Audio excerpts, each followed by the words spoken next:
వేసినమమ్మ మెండుగ మమ్ము దీవించరావమ్మా విజయవాడలో వెలసిన దుర్గమ్మ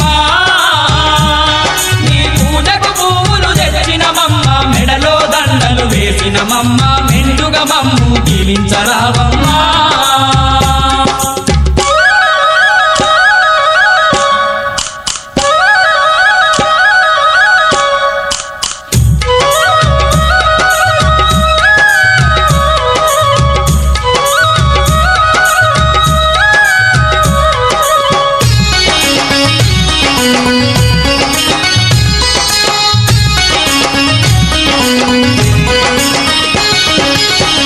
పండ్లతో పూజలు నీకు అన్న పూజలతో అర్చన నీకు పూలు పండ్లతో పూజలు నీకు అన్న పూజలతో అర్చన నీకు పచ్చ పచ్చని గాజులు నీకు పట్టు పీతాంబ్రాలే నీకు